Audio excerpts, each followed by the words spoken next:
Man, it's really good to see you. Um, Needless to say, there's enormous merit in just showing up. Not necessarily much merit in anything that I'll particularly have to say, but I appreciate that you're here, and I'm going to try to leave time at the end of this so that if you have questions or comments, I think that's an important part of what we do here, is that actually, it's not like I'm sitting here on some throne with some kind of authority. I'm just only trying to be an asset, to your practice of the Dharma. The main thing here is the practice of the Dharma. And that's something that each of us, whether we're high or low or in between, whether we're beginners or have it practiced for a long time, that's the main thing, is that we don't just leave what we do here in between the covers of a book, but that we actually kind of integrate it into the core of our being. There was a Natalie Goldberg, a great Zen teacher and author, wrote a book about writing once called Writing Down the Bones. And it's kind of like that. Dharma really helps us and everybody else that we're connected to when it kind of gets into the marrow of our bones. So last time I was here, we talked about Tonglen, which is a compassion meditation of taking and sending, where you take in things you normally would probably try to avoid, and then you send out things you probably would hold on to. So you take in when you perceive harm or suffering, and you take that in and let it melt in the light of your own heart. And then you give the light of your own heart away in order to alleviate the suffering. That's what compassion is to actually remove suffering. Most of us aren't really up to that. But we can practice, and that's how we start to get to the point where we're up to that. So we practice Tonglen. It's one of my, what shall I say, there are two critical Vajrayana practices, and that's one of them. So today, we're going to talk about the second one. The second one is called Guru Yoga. Now, Guru Yoga, there's a lot of literature, and Guru Yogas go from simple to extensive and complicated. From a practice you can do on the cushion in the morning for 10 minutes and then get about your day and kind of carry it with you all day long, like the Tonglen practice, or something you can go into retreat and practice literally for years. So it's got that accordion-like effect. The thing that I love about Guru Yoga is that, our suffering, our consciousness, even when we're happy, no matter what it is, it seems to be, it's all about me. And ultimately, even when we're in the best of circumstances, they come to an end, and then we're sitting at home alone, going to bed. Even if you live with somebody else, you're still, at the time you're shutting your eyes, you're still alone. It's a little lonely. And the reason for that sense of aloneness is that we don't see things as they are.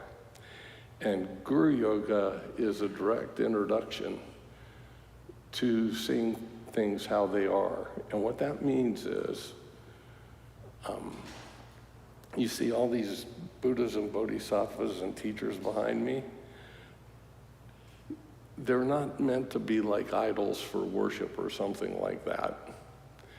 Quite the opposite. They're there to remind us that they're alive, even if we can't see them, and they're present literally with us right now. We're surrounded by these incredible allies who want nothing else than our happiness. They want nothing else except for us to wake up and become enlightened beings. That's what they want. And guess what? The teachings tell us they're also inside of us too, in these bodies, okay? So when we do Guru Yoga, what we're doing is reconnecting with that reality, and it's very powerful because it's not just us that are like that. It's like, well, from my perspective, all of you are like that. And also the dog outside is like that, and the cockroach and the mosquito and all that. We're all alive. That's part of the livingness of live things, is that we have this enlightened nature, and it takes all these forms, and it's always there. When we talk about the seed of suffering being ignorance, well, that's what we're ignorant of. And me just telling you that, or even Karmapa telling you that, or the Dalai Lama telling you that, it's not enough. Reading it in the best Buddhist book that ever was written, whatever that is, that's not enough. It has to be directly experienced, and that's why we have these practices. Guru Yoga is specifically designed to just kind of drip on the rock of our ignorance until it wears away, and we start to catch glimpses of that. And ultimately, I'm told, that becomes our vision and our view and our experience. We actually experience reality directly as it is. That's an article of faith for me. There's only 2 articles of faith in Buddhism, as far as I can tell. I'm pretty much the only one I've heard say this, but I've checked it with Khenpo Kartha Rinpoche and Trungpa Rinpoche, and they said I can say it. So there you go. The first one is that we all have Buddha nature, every living thing. Why is it faith? Well, it's faith, it's belief, simply because that's not my direct experience, right? My direct experience is like, I'm some schmuck that lives a little north of here and, work for a living and do all that. But having faith in what is true is really powerful. So that's one thing to believe in. The second thing to believe in is interdependence, is that even though I feel separate, and sometimes I feel lonely and alone, it's not true. That's all an illusion perpetrated by my ignorance and not being able to see the way things are. So that's also an article of faith. Those are the only 2 beliefs, I think, in Buddhism. Everything else is, conceptual. There's a lot of other things to think about. So Buddhism is very short on beliefs. We don't have many things to believe in, 2 things. But we have a lot of tools, a lot of method to actually bring ourselves closer to directly experiencing those 2 truths, okay? I've been involved in other religions, and usually the balance is the opposite of that. There's a lot of things to believe, and there's very little method. Some people thrive in that environment, and that's great. They can thrive in just being deeply involved in belief and faith and stuff like that, and just they blossom that way. I wasn't so much that way. I needed a method. I needed to do some work. And that's why I'm here, okay? Guru Yoga is boy, I'm telling you, it's a pick and shovel. You can do a lot of work. And so I'm really pleased to be able to be here to present that today. Before we start, though, let's start with chanting the refuge prayer together.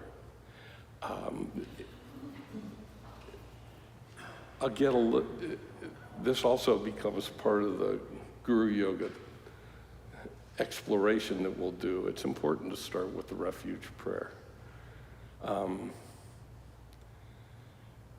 Because what we're doing, the first step in Buddhism is what the philosophers call renunciation. Wow, that sounds like, oh God, who wants that? Sounds kind of monastic and ascetic and all that. Well, it is, sort of. But what we're saying is we're renouncing this view that we're separate and we're alone and we don't have anything particularly fundamentally good about us and so forth. We're renouncing that view and we're taking on this other view that actually I have Buddha nature and I'm connected. So let's read this together in English and think about it as we read it from that point of view. In the Buddha, the Dharma, and the assembly most excellent, I take refuge until I reach enlightenment.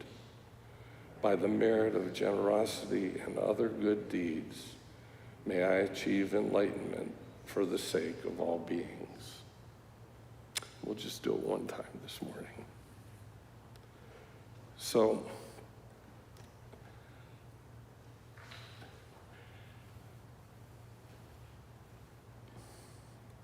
when I think of this, and I think of the, I always ask myself questions like, well, why am I doing this? I mean, really, am I trying to do a magic trick to magically make myself better or magically make myself more powerful? Or am I trying to get something here? And that's actually, of course, what an unenlightened person might ask if they were going to ask anything. And in fact, on my worst days, yeah, I want a little power and I want to be a little better and I want a little protection and all of those. I have needs. I don't know about y'all, but I have needs, so that's part of it. The other part of it is that because we have Buddha nature and because we're connected, this life is obviously, on the face of it, infinitely precious. It's rare. The rare thing is that we even think about it from that point of view. And it's infinitely precious because there is fundamental goodness and we can do some good for ourselves and for others. And so our main thing when we think about the Dharma, if we become very grateful for what we're learning, if we feel some sense of freedom and relief and positive direction and aspiration, that we're going somewhere where we want to go and we want to offer something precious. Well, sure. Support your Dharma center, make donations, become a member, so forth. But the most precious thing is your time. And the most limited thing is your time. It became very poignant for me that a week ago, on the holiest day of the year, one of our great teachers, Trungpa Rinpoche, passed from this life. He was 90 years old. I met with him a few times. He was a treasure to me. And I look at his life with so much admiration. And what he did was he gave his time and energy to the Dharma in the form of practice and teaching. And so the examples of our gurus are really important to notice, and they're simple. You know, that's the simple example. They don't get caught up so much in things that are not so important. They recognize their life is precious, and then they offer it as such in the form of time and teaching, in his case, for the benefit of others. So we start with that motivation, okay? When we get out of bed, I would recommend Guru Yoga is something you do in the first thing in the morning, last thing at night, and all day in between as you remember it. We'll cover how to do that. But first thing in the morning, you know, cultivate motivation in that way. Yang Thong Rinpoche, who's also a great master, he's a Nyingma master, was the founder of, I think, Dzogchen Foundation out in California. I think that's the one. Anyway, he said, this precious human birth is extremely difficult to acquire. Now is the one and only time this is secured. Without wasting this opportunity by engaging in meaningless activities and distractions, if you are able to accomplish the Dharma that leads to liberation, nothing would please me more. So what I mean, these guys are all pulling for us. They're here right now, even if we can't see them except in representations, but they're our allies. He said, it's difficult to effectively uproot the 8 worldly concerns. Do you know what the 8 worldly concerns are? Anybody? Here you go. It's what we think of all day long. Am I gaining or am I losing? Am I going to get praise or am I going to get blame? Am I going to have a good reputation or a bad reputation? Am I going to experience pleasure or pain? Mostly, that's the distillation of what most humans think about 24/7, right? So we get tangled up in those. Obviously, those things have nothing to do with recognizing our own limitlessly open, luminous nature and the way we shine on others and the way they shine on us. Buddha nature and independence. It has nothing to do with that, and yet that's what we're spending our time on. So, he says, it's difficult to effectively uproot the 8 worldly concerns, and mingling spiritual efforts with these concerns, this is important, is like a poisonous flower. In other words, if you start doing meditation so that you can be more powerful or richer or, wanting to get one of these 8 worldly concerns, you're turning a medicine into a poison. I like these great teachers don't mince words, right? He says, these days, it's extremely rare to find any practitioner who is free from these 8. Therefore, I request you to be a pure practitioner by fully abandoning any association with the 8 worldly concerns.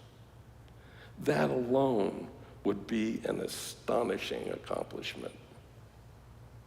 Alalahu. How extremely wonderful. May there be auspiciousness. Well, he kind of outlined it there. We need some tools. We need a little method here. So one method is certainly practicing Tonglen.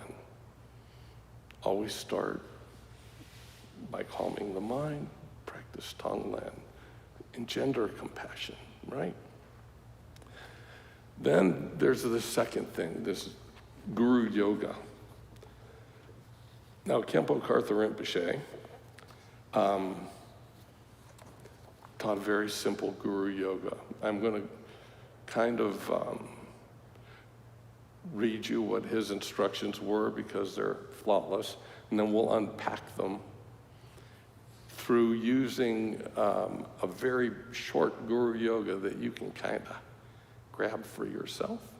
It's the one, there's a guru yoga that sits right between the end of Chenrezig practice and the beginning of Amitabha practice, right in our white books right there. And so that's what I'm going to work with after I read Rinpoche's instructions to you.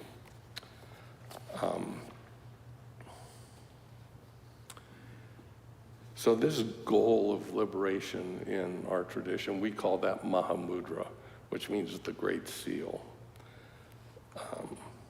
And he says, oh, by the way, this thing I'm going to read to you is available online at lamakathy.net, which is a tremendous resource if you haven't gone there.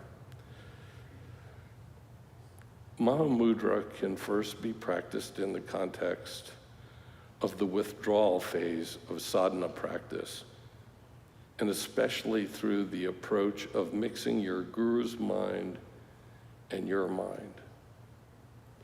The practice of mixing your guru's mind and your mind brings the practice of devotion onto the path as an approach to Mahamudra. What is traditionally recommended for daily practice is to begin by mixing the mind of your guru or the Buddha and your own mind. This approach is extolled in the writings of many members of the lineage as being the best approach to Mahamudra. You begin by visualizing the Lama above your head or in front of you. He should be visualized as totally insubstantial. Even if the Lama is visualized in his ordinary form, in other words, if you have if you have a teacher that you consider your guru, if you don't, no problem. You can use the Buddha or Karmapa or, you can use a number of different representations because they're all representations of your own Buddha nature. The ultimate guru is here, not here, okay? So,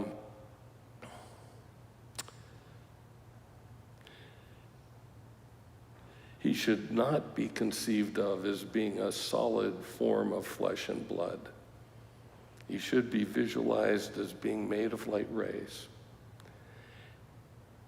And light as the embodiment of the compassion and wisdom of all the Buddhas. When you pray, either using specific practice liturgy or simply whatever you wish to say, that's an important line. You might be praying for wisdom, or you might be using the practice to reveal something or confess something that's bothering you. In any case, you pray. Then at the end of it, you take the first three empowerments in the form of white rays of light from the Guru's forehead to your forehead, red rays of light from the Guru's throat to your throat, and blue rays of light from the Guru's heart to your heart. When that happens, you think that all of your obscurations of body, speech, and mind are purified and removed. Then finally, the three lights come at the same time, which is the fourth empowerment. I'm going to discuss these in a little detail. Following that, you think that the Lama melts into light and dissolves into you. and that his mind and your mind are mixed like water being poured into water. This is effective if you have the confidence that the visualized Lama is the embodiment of the wisdom of all the Buddhas and not something solid made of flesh and blood. Through mixing your mind with the Guru's, the qualities that are the characteristic of the Guru's mind will start to manifest in yours. How wonderful. Okay, so there are a couple parts here. And I want to say this is always most effective if you begin when you sit on your cushion and you just calm down. It could be like 3 breaths, you know, kind of like 3 breaths like we did with the Tonglen, where you breathe out, you just gaze softly, and you breathe out and you just follow your breath and let it expand and expand and expand. And then you breathe in and you notice the clarity and awakeness that your breath brings to you without contracting, without tightening up. And then you breathe out and expand and breathe in and more clarity. Breathe out, expand. And pretty soon your tensions and all the busyness of your mind sort of lets go. And even this idea of there being an oscillation between breathing in and breathing out lets go, and you just rest your mind. That's shamatha. Very simple. You can do this in minutes. It's not a big, hairy deal. It's always good to remember refuge and bodhicitta, that little 4-line prayer that we did at the beginning. That's refuge and bodhicitta, because we're taking refuge not in these 8 worldly concerns, but we're taking refuge in enlightened mind, Buddha. We're taking refuge in the actual teachings. You know, there's like all kinds of teachings out there. I remember there was a book back in the 90s, I think, called Looking Out for Number One, you know, and there was a whole philosophy of economics at the University of Chicago called, get this, enlightened self-interest. If there was ever an oxymoron, there it is. And that philosophy has gotten us in more trouble as a culture than pretty much anything else. So you don't want that Dharma. You want the authentic Dharma. And then you take refuge in the Sangha. In other words, you know, some bad boy Hollywood star might be spouting some kind of nonsense, and you don't have to pay attention to that. You can pay attention to your friends who are on the path and to those who have already realized the nature of mind that are on the path. So both the ordinary Sangha, that's us, and the enlightened Sangha, always available to us. And then we talk about bodhicitta. Through the merit of generosity and other good deeds, may I achieve enlightenment for the sake of all beings. So you calm down, you take refuge and engender bodhicitta, and then we begin Guru Yoga. So at the beginning of Guru Yoga, Khenpo Karthar says, you visualize your Lama, your Guru, above your head. Not everybody in this lifetime is going to meet Khenpo Karthar Rinpoche, and you can't meet him anymore because he passed away. Not everybody had the opportunity to meet Trungpa Rinpoche and so forth. You may or may not meet somebody who you have this connection with that makes you feel like they're your root guru. That's wonderful when it happens, but it's not a deal breaker if it doesn't. Because we have Buddha. And if you're connected to this place, you have Karmapa. And you can regard them as looking out for you because it's the truth. So whoever you regard your root guru to be, visualize them above your head as being made of light, like a rainbow in the sky. It's not important. I mean, if you're able to visualize things in great detail and you can see their eyes and their nose and their eyebrows and their hair and all that stuff, great. If not, even if it's just like visualizing an orb of light above your head, that's good. That's good. One of the things I really like is that we do Chenrezi practice here. And Chenrezi, I know I've mentioned before, actually means loving eyes. So that helps me in my visualization. So I imagine my guru as being like Chenrezi, loving eyes.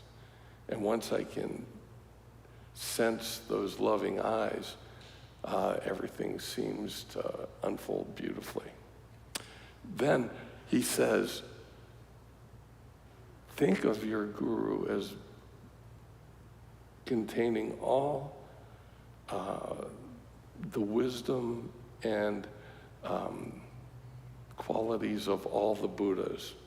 So in most guru yoga practices, the way a lot of things are done to get our minds to do things they're not used to doing, because we've got these habits, right, that just are the 8 dharmas, along with doubts and everything else that just we allow to become obstacles. So one of the first things you can imagine is that light rays go out from the heart of your guru, and they make offerings and connections to all the Buddhas and the Bodhisattvas of the 10 directions and the 3 times. The 10 directions and 3 times means everywhere and always, okay? There are Buddhas everywhere. And they're so pleased to be connected with. They send their love back, and those light rays return as this connection of love, and they reside in the heart of your guru above your head. How beautiful. So your mind begins to gain some confidence that this isn't just my little romantic love affair with this romantic image, but this is really a connection with enlightened mind, the Buddha nature, the Buddha mind. And at that point then, Rinpoche says, then you're going to pray. Now there are formal supplications, and in the Guru Yoga I'll share with you, there are some formal supplications, but let me tell you, we all have our individual problems, and we all have our individual fears, and we all have our individual desires. Even if they're mundane, just be honest. Pray from your heart. And if there isn't a big prayer on your heart, that's fine too, because you'll have the text of the practice. And it makes very nice general supplications, but we supplicate the Guru at that point. And then we rest. It's important just to rest your mind at that point. And the Guru, because you're being honest and you're being connected in an honest way,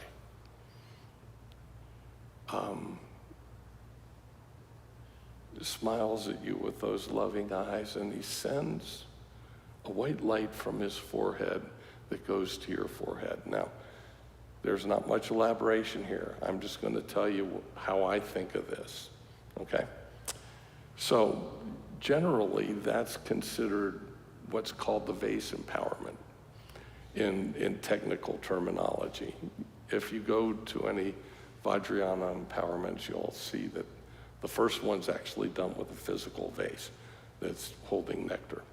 Well, that's not all that helpful. I mean, it's kind of like, it is if you understand the symbolism, but this is empowerment of the body.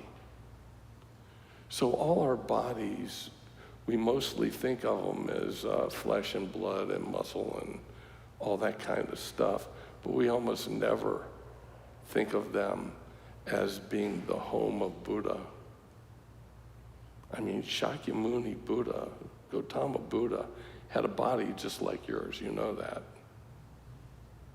You know those guys who run around yelling, my body is a temple, you know, that kind of stuff.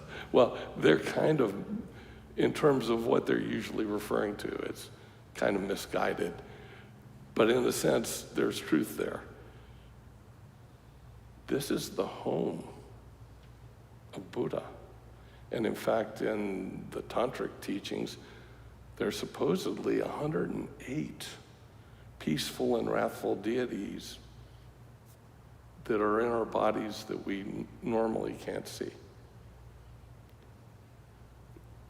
So when we get this purification of white light that removes the obscurations of body, what that means is we stop grabbing onto the way we normally conceive of our bodies.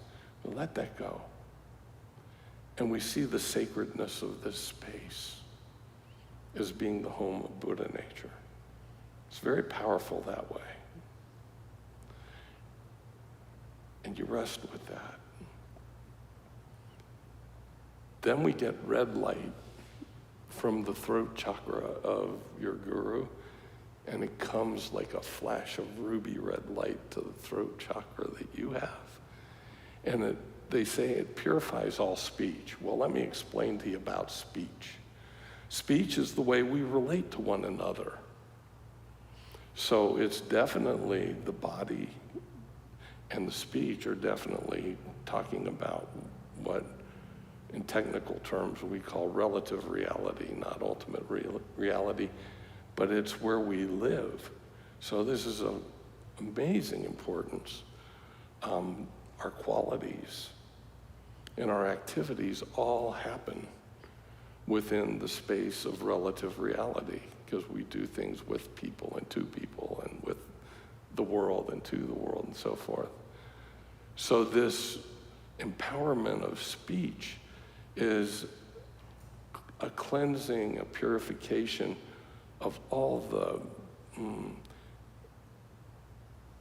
miscommunication we've been involved in, certainly, but more importantly, I think, all the disconnection that causes so much pain and suffering for ourselves and others. And it starts to plant the seeds for actually an enlightened atmosphere in our mind so that we can begin to communicate and connect in a holy way, in the way of Dharma. So when I think of it, I think of that red light coming, and I think certainly of my messed up speech being purified, sure, but also I think about the atmosphere within this sacred body that I've just recognized. It's changing. And what it's changing into is an atmosphere of the 6 perfections. So I just rest with the idea of this light coming and engendering within me generosity and ethics and patience and joyful diligence and mindful awareness and wisdom. And I just rest with that. It's kind of like a rainbow. And so you get the body, now you got a rainbow, a 6-color rainbow of these qualities. It's very powerful empowerment. Then comes a blue light from the guru's heart to your heart, which is the empowerment of the mind. The empowerment of the mind, the color is dark blue because that's the color of the sky, like when it's perfectly clear. And so it's totally open. What you're getting is, instead of this contracted heart that's really grabby on all those 8 worldly dharmas, the hand just kind of opens, the heart kind of opens. And then what we're told is wisdom is this limitless openness that's luminous. In other words, it has energy. And so when I'm doing that, I also think about the energies.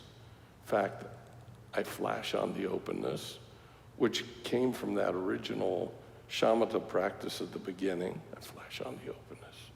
Okay. And then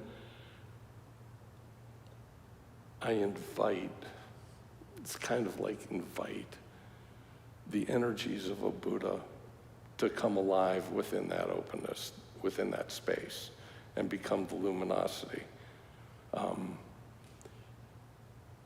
I often think of it as the, 4 basic energies, which is the solidity and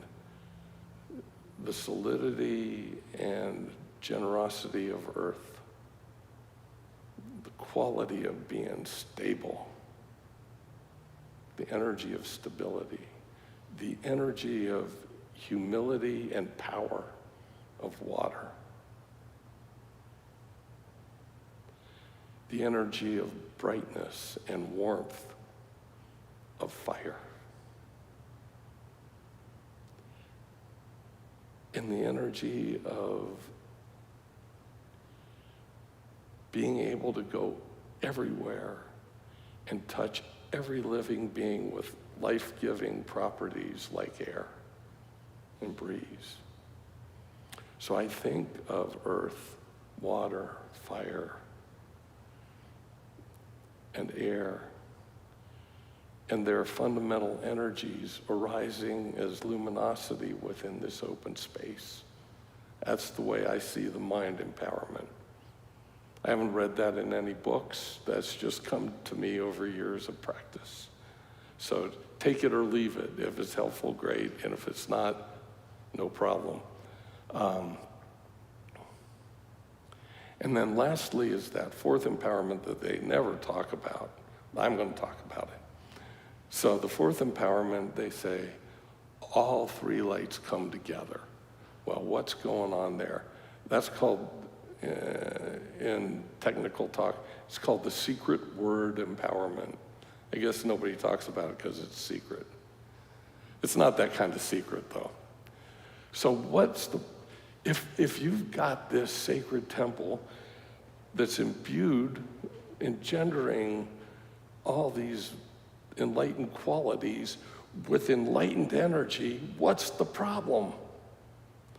Well, the problem is we got habits. We're not used to enlightened habits. We're used to unenlightened habits. We've got karma that drives us this way and that way. Okay? We've got propensities like we lean this way or we lean that way, and we like this, we don't like that, and so forth. And those 3 lights coming together are meant to cleanse those. pacify those and purify those, so that as you respond to the things that arise in your life, you're responding with those qualities that you engendered and those energies that you engendered, rather than the habitual kind of rush of reaction that you normally do. That's why, in my mind, that's why Guru Yoga is so freaking powerful. If you practice that every day, you start to get used to that. You start to become able to play with that even, right in the middle of even the best or the worst things that can happen to you, okay? I mean, so I think it's really, really good. Now, at that point, everything's pretty cool. You know, your karmas are pacified, you've got all this energy, you've got all these great qualities in this wonderful home. And at that point, it's also a suitable home for your guru.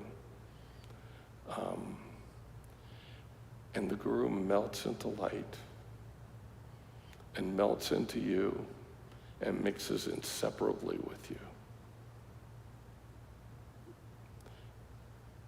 So in a sense, you become one of your guru's homes.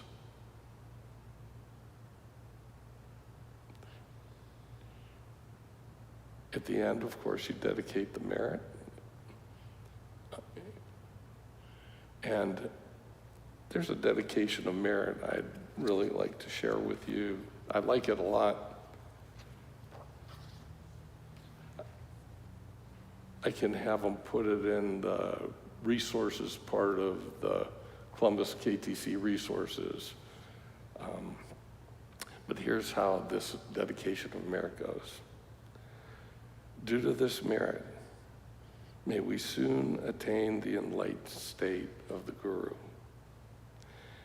that we may be able to liberate all sentient beings from their sufferings.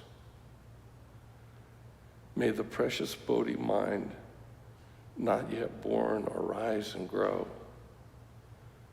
May that which is born have no decline, but increase forevermore. Due to the positive potentials accumulated by myself and others in the past, present, and future, may anyone who merely sees, hears, remembers, touches, or talks to me be freed in that very instant from all sufferings and abide in happiness forever.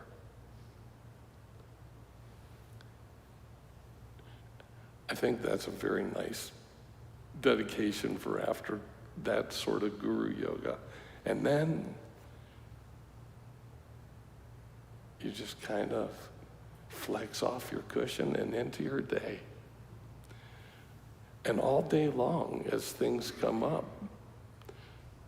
you know, they say, while you're sitting, imagine your guru above your head.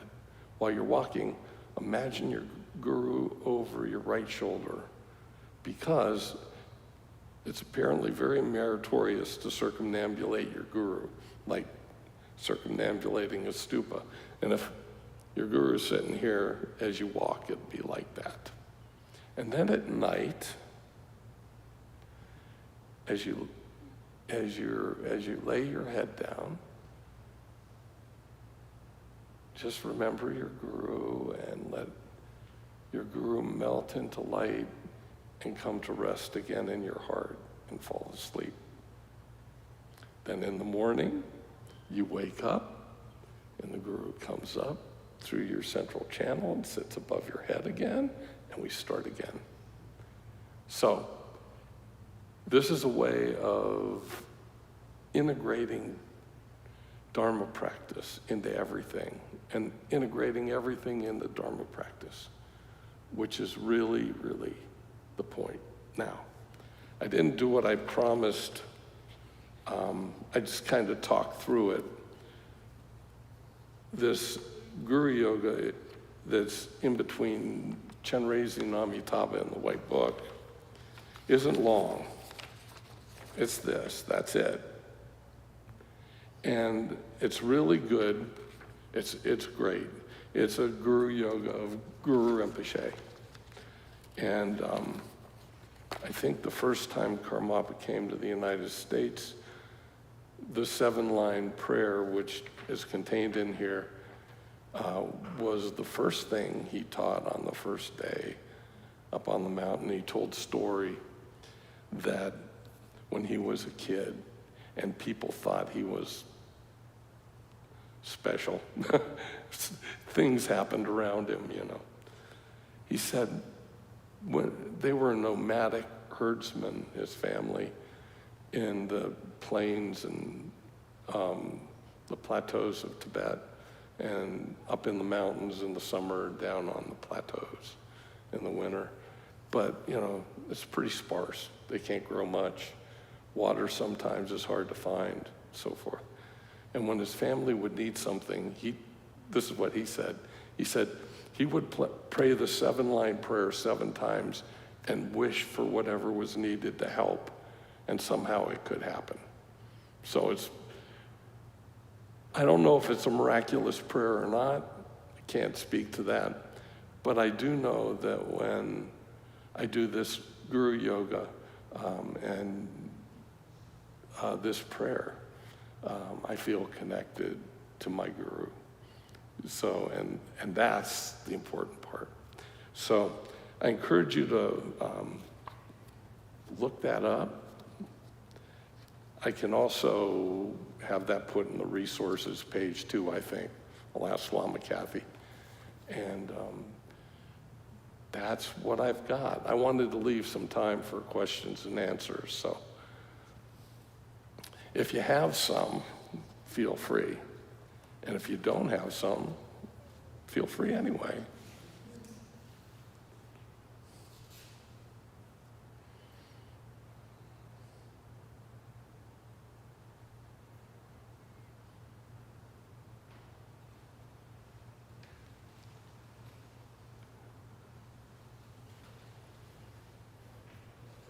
Eric, I get a lot out of your, out of your talks, and certainly did this time. A lot of times it's my attention deficit. I can't stay aware all the time, so I lose a lot of things. But at any rate, I think a lot of, this is sort of a take on. You spoke of, the gurus and, the visualizing them and such. And I think our tendency is, we need a social connection to survive. I mean, that's the human condition. In a lot of ways, that's the dark side because, some of the people we rely on may not be the most savory, but we have to survive, we have to eat. Right. And, for 100,000 years, now we're so disconnected from our food source. Yeah. Everybody, just 100 years ago, everybody knew where food came from, and now, and so we're, I guess my question is, it seems like a lot of times you're trying to find somebody, especially when you're young, you're trying to find somebody to look up to, and to get approval and things of that sort. And I think in the modern times it goes really badly. And people get really, they become lost, so much. And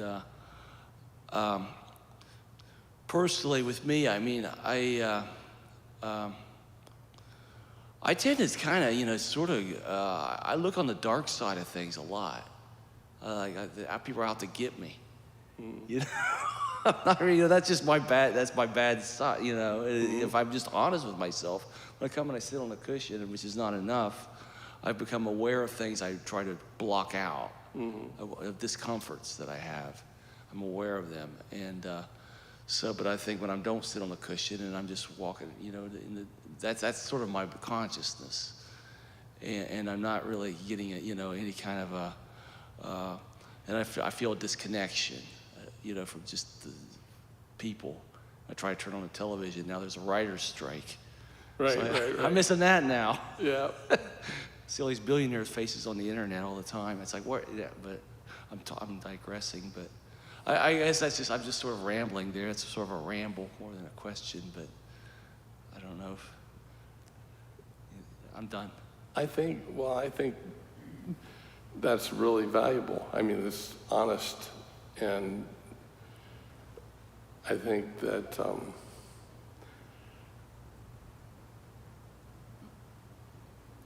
there's no doubt that social connections are really, really precious for us all. And I think, one of the things about this place is we're trying to do more and more. There was a mala making workshop here yesterday. So you can come here, and I think that's really, that's a good thing to do. I like to think when I come into this building, the way it feels, I kind of marinate in something good. I feel like, I'm marinating, getting ready to get cooked, maybe into something delicious. I don't know. That's one thing. But if it's possible to just do that simple practice where you can rest your mind, sooner or later, all those dark side thoughts, whatever they are, you'll recognize that they're just thoughts. I mean, that's the amazing thing. There's not like reality there. Thoughts, and good, bad, and different, thoughts are just thoughts. And so part of the thing to do with Dharma and meditation practice is just keep going until you can say, oh, there's that one again, and recognize it's just a thought and drop it, or let it just pass by. You don't even have to drop it. You certainly don't have to block it. In fact, you can't block it, right? I mean, You and I, we're old guys. We've been trying to block things for years. Hasn't worked yet. Well, here's some experience I have on the block. I could block thoughts, like my daydreaming. I could block that stuff, or I could see, oh, well, that's coming up. Let's drop that. But what I can't block a lot of times are emotions. Yeah. I have just heavy, just big, loud, emotion that'll be there. Mm-hmm. Sometimes it's worse than others. Sometimes it's not that, it's fine, and other times it's not. Yeah. And that's my observation.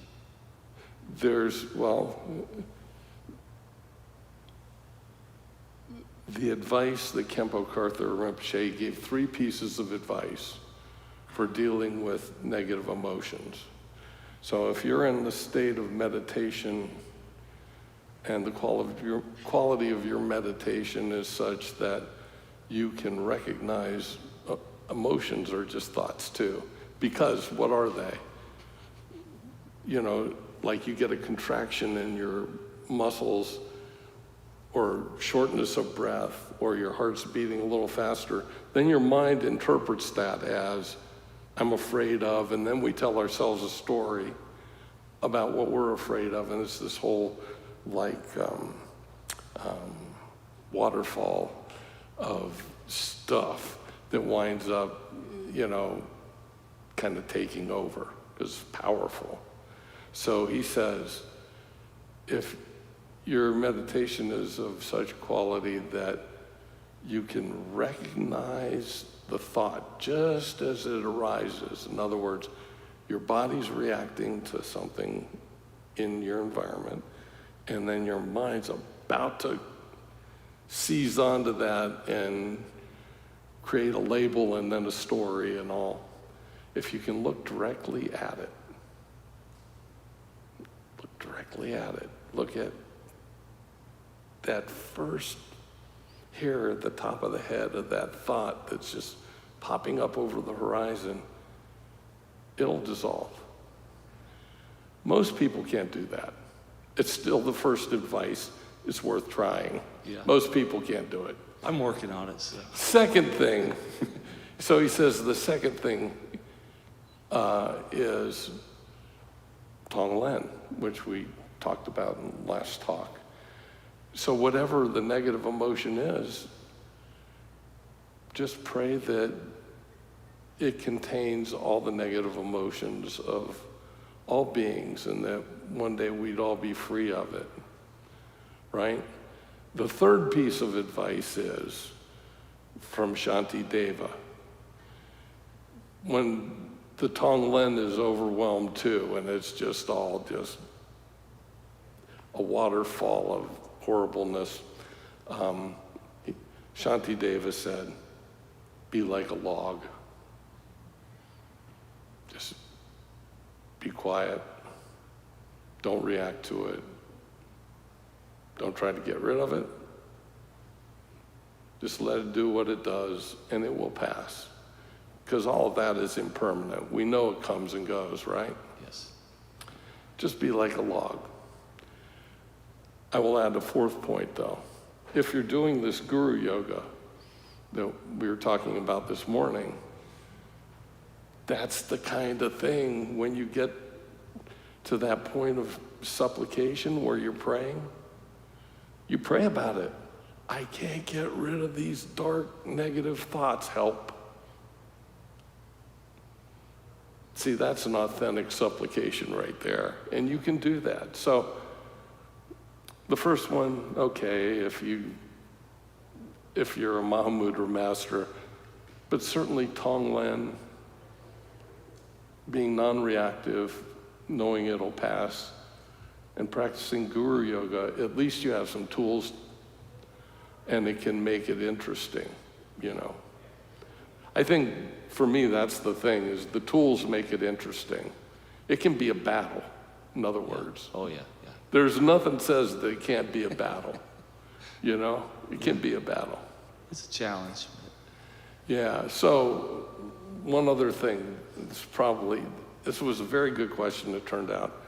So that fourth empowerment, you know, where we're purifying all the propensities and karmas and habits and stuff, well, we're doing that so that everything, our activities are the activities of a Buddha, right? So we're responding to whatever comes to us in life as in an enlightened way. Well, what are the activities of a Buddha? Here's what they are. And they go in order, and you shouldn't just pick one. You actually try these in order, all right, in any situation. First is pacification. Try to find a way to bring peace for yourself and for others. That's why Chenrezig has that particular loving eyes and presentation. That's pacification. The next thing is enrichment. Sometimes pacification just isn't enough. Somebody needs something and before they can settle down. Well, then the second activity of a Buddha is enrichment. With your insight, figure out, you know, or just know what's needed and find a way to offer that. You know, in terms of the way our speech, you know, it could be a kind word, it could be an insightful word. It could be some money to go get some food. It could be a lot of things, but enrichment is the second activity. The third activity is magnetization. So what does that mean? Well, that means somebody's going in the wrong direction. And I mean, you know, you can't, pacification and they're just running over that.